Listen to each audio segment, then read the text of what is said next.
রান্না যত কঠিনই হোক সময় মতো করতেই হবে। তো আজকে রান্না করব আমি মাছ। আসসালামু আলাইকুম প্রিয় ভাই ও বোনেরা, আপনারা সবাই কেমন আছেন? আশা করি ভালো আছেন। আমিও আল্লাহর রহমতে ভালো আছি। তো দেখুন আমি মাছটাকে কিভাবে রান্না করলাম।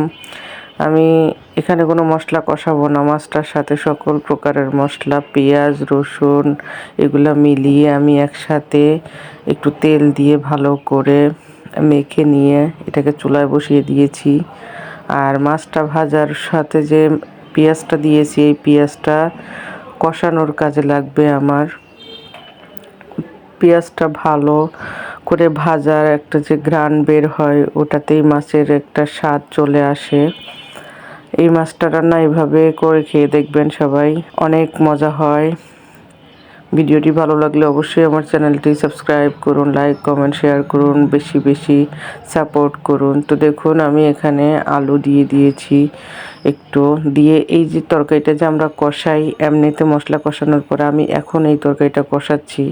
প্রয়োজন মতো আমি সকল প্রকারের মশলা এখানে দিয়ে দিয়েছিলাম, দিয়ে আমি কষাচ্ছি। এটা শুকিয়ে যখন আসবে, তেলটা পুরোপুরি উপরের দিকে চলে আসবে, তখন আমি ঝোল অ্যাড করব। আর এটা হচ্ছে বরিশাল অঞ্চলের যে রান্নাটা প্রায় সব মানুষই জানে, যে গোল গোল করে আলু কেটে বরিশালে এভাবে মাছ ভাজি করে। তো দেখুন আমার প্রায় তরকারিটা কষানো হয়ে আসছে। এখন আমি এটাতে ঝোল অ্যাড করব।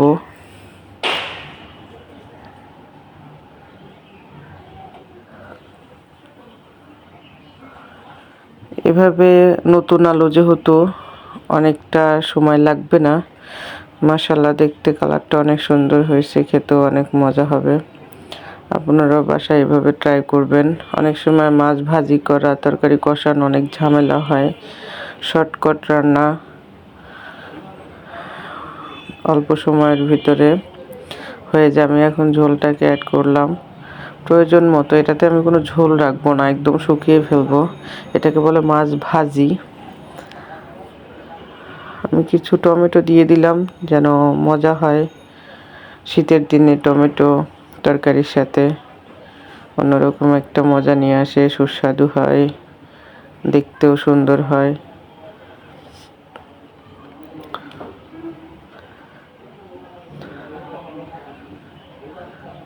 সবসময় একভাবে রান্না না করাটাই ভালো, এক এক সময় এক একভাবে ট্রাই করতে হয়। দেখুন আমি ঝোল দিয়ে দেওয়ার পরে তরকারিটার কালারটা বা তরকারিটা সিদ্ধ হয়ে আসছে। অনেকে অনেকভাবে রান্না করা পছন্দ করে। রান্নাটা যে যেরকম করে করা পছন্দ করে তার সেভাবেই করা উচিত।